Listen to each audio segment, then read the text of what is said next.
मैं अजीम भाई आज पूरी फिरोजाबाद की जनता के सामने, अवाम के सामने अपनी बात रखना चाहता हूं। जैसा कि आपको मालूम है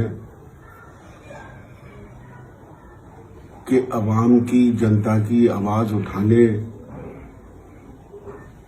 के लिए और समाजवादी पार्टी के लिए संघर्ष करते हुए एक मुकदमे में मुझे 10 साल की सज़ा सुनाई गई। मुझे जेल भेज दिया गया और 19 महीने मैंने जेल में काटे। 19 अगस्त 2021 को मैं जेल से बाहर निकला। मेरी बहुत बुरी हालत हो गई थी। 20 किलो मेरा वजन कम हो गया था, चेहरा काला पड़ गया था। जेल से निकलने के बाद आप लोगों ने बहुत प्यार दिया, इस्तकबाल किया, मेरा मालाएं डाली। 28 अगस्त को हमारे घर पर श्री अक्षय यादव जी आए और उन्होंने पार्टी में शामिल होने के लिए कहा। फिर मुझे दिल्ली बुलाया गया।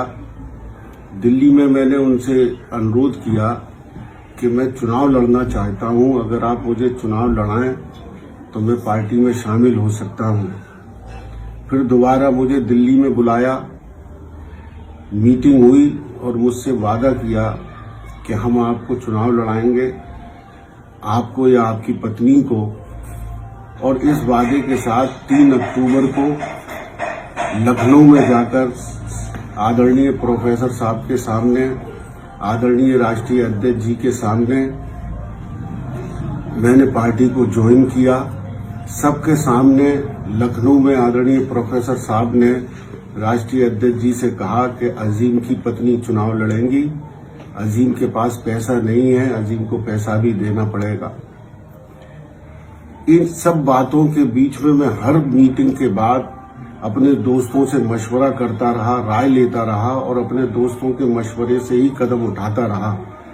उन दोस्तों में छुट्टन भाई भी शामिल थे।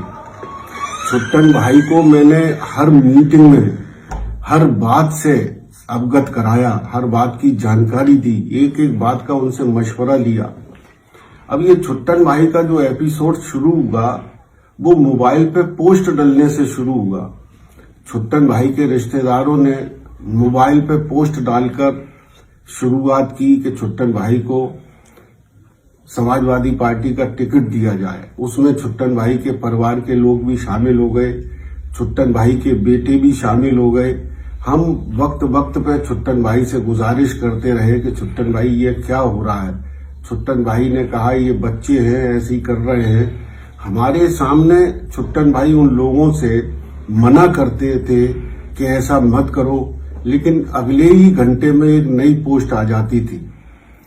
दोस्तों ने भी छुट्टन भाई से मशवरा किया, उनसे कहा कि ये गलत हो रहा है, 2 दोस्तों के बीच में दरार डाली जा रही है। और छुट्टन भाई हमेशा कसमें खाते रहे, मना करते रहे कि मेरी इसमें कोई मंशा नहीं है, ये बच्चे कर रहे हैं। हमारे सामने उनको वो समझाते भी थे, डांटते भी थे, लेकिन उसका असर नहीं होता था और पोस्टों पे पोस्टें डलने लगती थी। एक हमारे दोस्त हैं जो छुट्टन भाई के भी दोस्त हैं, उन्होंने छुट्टन भाई से कहा छुट्टन भाई इन सब चीजों को रोको, आपके होर्डिंग भी छप गए हैं और कुछ दिनों में होर्डिंग भी लगने वाले हैं। हमने भी छुट्टन भाई से गुजारिश की कि जानकारी मिल रही है कि आपके होर्डिंग लगेंगे, मेहरबानी करके इनको रोकिए, क्योंकि आप ये कहते हैं कि आपकी कोई मंशा नहीं है चुनाव लड़ने की।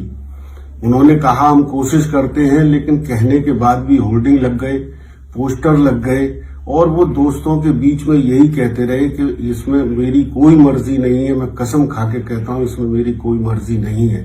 लगातार कसमें खाते रहे। जिन लोगों के सामने उन्होंने कसमें खाई उसमें डॉक्टर ज़ैद खान साहब, जनाब मोहम्मद आरिफ अब्बासी साहब, हमारे एक दोस्त हैं मित्तल साहब, एक दोस्त हैं हमारे जो सरकारी नौकरी में हैं। मैं उनका नाम इसलिए नहीं लेना चाहता क्योंकि वो सरकारी नौकरी में है, लेकिन वो ऐसे इंसान हैं कि जब जरूरत पड़ेगी वो गवाही देने के लिए सबके सामने आ जाएंगे। ये लगातार सिलसिला 2 महीने तक चलता रहा। दोस्त लोग बैठकें करते रहे। उनकी मर्जी, उनकी मंशा सिर्फ ये थी कि दो दोस्तों के बीच में कोई दरार ना आए, क्योंकि छुट्टन भाई हमेशा कसमें खाकर मना करते थे कि इसमें मेरी कोई मर्जी नहीं है, मैं कोई टिकट नहीं मांग रहा हूं। ये सिलसिला लगातार चलता रहा और 14 जनवरी को नगलावरी पे उनका ऑफिस खुलने का, उनका कार्यालय खुलने की शुरुआत हुई। डॉक्टर ज़ैदे खान वहां गए, वहां छुट्टन भाई को उन्होंने बुलाया और पूछा ये क्या हो रहा है। बोले वैसे ही सफाई हो रही है, कुछ नहीं हो रहा। डॉक्टर ज़ैदे खान छुट्टन भाई को हमारे पास लेकर आए। वहां पर उस मीटिंग में गुलनवाज भाई हिंदुस्टैंट वाले, अजहर पीसीओ वाले, मोहम्मद आरिफ साहब, अब्बासी साहब, पप्पू खान साहब, ये सब लोग मौजूद थे। डॉक्टर ज़ैदे खान मौजूद थे। मैंने छुट्टन भाई से पूछा भाई ये कार्यालय क्यों खुल रहा है। बोले नहीं, कार्यालय नहीं खुल रहा है, वहां सफाई हो रही है, ऐसे ही, कोई बात नहीं है। ये 14 जनवरी की बात है। 17 जनवरी को फिर डॉक्टर ज़ैदे खान के साथ में मीटिंग हुई और वो दोस्त जो सरकारी नौकरी में, उनके सामने बात हुई। 17 तारीख को जब मैंने उनसे ये पूछा, रात में मीटिंग चली, रात के 2 बजे तक, मैंने उनसे पूछा आप मना कर रहे हो कि ऑफिस ऐसे ही खुल गया, बच्चों ऑफिस नहीं खुला है, उसमें सफाई हो रही है, ऑफिस की बात गलत है। 17 जनवरी को उन्होंने रात में ये कहा कि हाँ, उस दिन वो खुले कि हाँ मुझसे कहा गया है टिकट के लिए, इसलिए मैं कागज तैयार करवा रहा हूं।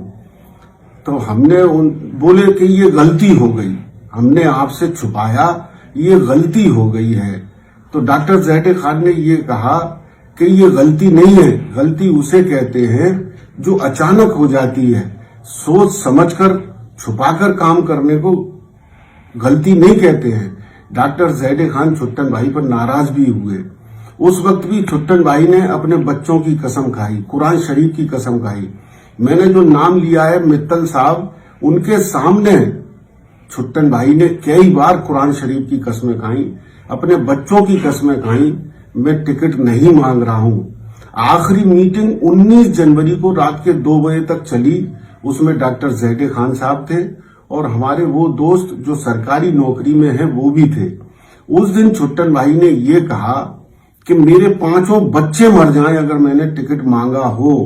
मैं कुरान शरीफ की कसम खा के कहता हूं कि मैंने टिकट नहीं मांगा, और अगर मैंने मांगा हो तो मेरे 5 बच्चे मर जाएं, ये लफ्ज कहे।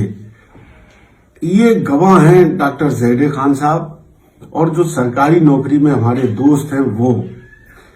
भाई ये पूरा मैंने बहुत कम लफ्जों में, बहुत कम वक्त में पूरी रूदात सुनाई है। मैं बहुत तफसील से भी आपको सुनाऊंगा, मौका मिलेगा, लेकिन मैं सिर्फ ये कहना चाहता हूं फिरोजाबाद के जनता से, अपने भाइयों से, बहनों से, थोड़ी देर के लिए आप अजीम भाई बन जाओ और ये सोचो कि कोई आपका दोस्त, 30 साल पुराना दोस्त, और इस तरह से छुपा के वो आपको धोखा दे, आपको गुमराह करे और आपके साथ ये करे, तो आप पर क्या बीतेगी, आप पर क्या गुजरेगी। इन मीटिंगों में जब लगातार बातें हो रही थी तो मैंने कई बार, दसियों बार छुट्टन भाई से ये कहा, छुट्टन भाई मैं जब जेल से निकलकर आया था तभी आप मुझे अगर बता देते कि आपकी मंशा है चुनाव लड़ने की, तो खुदा की कसम मैं आपको चुनाव लड़ा देता। लेकिन आप जिस तरह से ये कर रहे हो, छुपा रहे हो, गुमराह कर रहे हो, ये दिल को तकलीफ देने की बात है, ये अच्छी बात नहीं है मेरे भाई। 19 जनवरी की रात को 2 बजे जब मीटिंग खत्म हुई, मैंने हाथ जोड़कर छुट्टन भाई से गुजारिश की, छुट्टन भाई खुदा के वास्ते कि इस मसले को खत्म करो। 2 बजे रात के छुट्टन भाई ये वादा करके उठे कि कल मैं, जो मेरे मीडिएटर है, मैं उससे मना कर दूंगा कि मुझे टिकट नहीं चाहिए, अजीम भाई को टिकट दिलवा दिया जाए। ड्यूटी ये लगी कि डॉक्टर ज़ैदे खान साहब और छुट्टन भाई मिलकर 20 जनवरी को इस पर काम करेंगे और उस मसले को खत्म करेंगे, और अजीम भाई के लिए वो अपने मीडिएटर से कहेंगे, जिस मीडिएटर के बारे में उन्होंने आज तक हमें कभी बताया नहीं। डॉक्टर ज़ैदे खान 20 जनवरी को लगे रहे छुट्टन भाई के पीछे, पूरा दिन डॉक्टर ज़ैदे खान को गुमराह किया और उस दिन कुछ भी नहीं हुआ। और 21 जनवरी को छुट्टन भाई लखनऊ पहुंच गए टिकट लेने के लिए। अब आप सोचिए ये क्या हुआ मेरे साथ क्या किया गया है, मुझे किस तरह से गुमराह किया गया है। वो ये कहते हैं 30 साल से हम लड़ा रहे हैं, एक बार अजीम भाई हमें लड़ाते हैं। बिल्कुल सही है, अगर वो खुशी खुशी करते, दोस्तों में बैठ के बात करते, राय मशवरे से बात करते, छुपाते नहीं, धोखा नहीं देते, गुमराह नहीं करते, मैं बाखुदा उन्हें चुनाव लड़ाता। मैं आज उनके साथ गलियों में वोट मांग रहा होता, जनसंपर्क कर रहा होता। लेकिन जो उन्होंने मेरे साथ किया है वो अच्छा नहीं है, बहुत तकलीफ दे बात है। मैं इस वीडियो के जरिए छुट्टन भाई से भी कहना चाहता हूं, छुट्टन भाई ये क्या किया यार तुमने उस पाक लफ्ज पे कलंक लगा दिया जिसको दोस्ती कहा जाता है। तुम्हें मालूम है मैं 19 महीने जेल काट के आया हूं, मैंने मुसीबतें उठाई हैं, तकलीफें उठाई हैं, मेरे मासूम बच्चों ने तकलीफें उठाई हैं। 19 महीने मेरे परिवार ने क्या क्या झेला है, क्या क्या बर्दाश्त किया है, मेरे मासूम बच्चों ने क्या क्या बर्दाश्त किया है, ये आप भी जानते हो। लेकिन उसके बावजूद भी आपने ये सब काम किया, ये अच्छा नहीं है, ये अच्छा नहीं है मेरे भाई, मेरे दोस्त, ये अच्छा नहीं किया आपने। मैं फिरोजाबाद की जनता आपसे पूछना चाहता हूं, क्या मैं गलत हूं या मैं सही हूं? अगर मैं सही हूं तो आप मेरा साथ दीजिए, अगर मैं गलत हूं तो आप मेरा साथ मत दीजिए। मैं सिर्फ ये कहना चाहता हूं, दोस्ती यकीन का नाम होता है, दोस्ती विश्वास का नाम होता है। हम एक दूसरे पर यकीन करते हैं, विश्वास करते हैं, एक दूसरे के साथ पता नहीं कहां कहां चले जाते हैं। ये तो वही हुआ कि एक दोस्त ने दूसरे दोस्त को चाय पर बुलाया और उस चाय में जहर डालकर उसको दे दिया, ये तो वही हुआ। मेरे भाई कौन किस पर यकीन करेगा फिर? कौन दोस्त किसी दोस्त पर यकीन करेगा?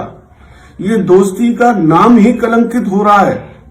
इसलिए मैं कह रहा हूं, मैंने दसियों बार कहा छुट्टन भाई आपसे कि दोस्तों को बैठा लो, अपनी बात दिल खोल कर करो, कहो कि आपको चुनाव लड़ना है, मैं लड़ाऊंगा अगर सब दोस्त कहेंगे तो।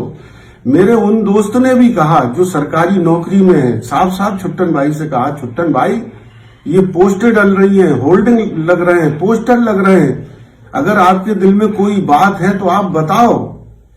तो उन्होंने उनसे भी साफ कहा, नहीं मेरे दिल में कोई नहीं है, मैं चुनाव लड़ना नहीं चाहता।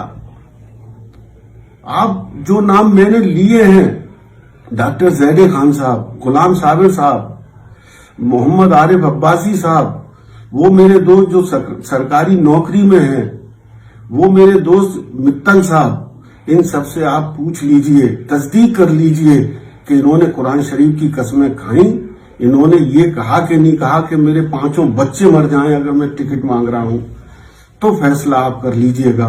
और अगर ये लोग ये कहते हैं कि अजीम झूठ बोल रहे हैं, तो जिस चौराहे पे आप चाहें उस चौराहे पर मुझे फांसी पे लटका देना, अजीम उफ नहीं करेगा। लेकिन अगर ये जो नाम मैंने लिए, अगर ये लोग ये कहें कि अजीम भाई सच बोल रहे हैं, तो मैं आपको वास्ता दे रहा हूं अपने मासूम बच्चों का, जिन्होंने तकलीफें उठाई हैं, 20 महीने मैंने तकलीफ उठाई है, मैं उसका वास्ता दे रहा हूं कि आप मेरी मदद कीजिए, मेरा साथ दीजिए। नहीं तो कोई भी इंसान दोस्तों पर यकीन करना बंद कर देगा। मैंने अपना मुकदमा अल्लाह की अदालत में, ईश्वर की अदालत में डाल दिया है, और ये मुकदमा जनता की अदालत में मैंने डाला है, फिरोजाबाद के लोगों की अदालत में मैंने डाला है। फैसला आपको करना है कि अजीम गलत है या अजीम सही है। अगर अजीम सही है तो अजीम का साथ दीजिए। बहुत बहुत धन्यवाद।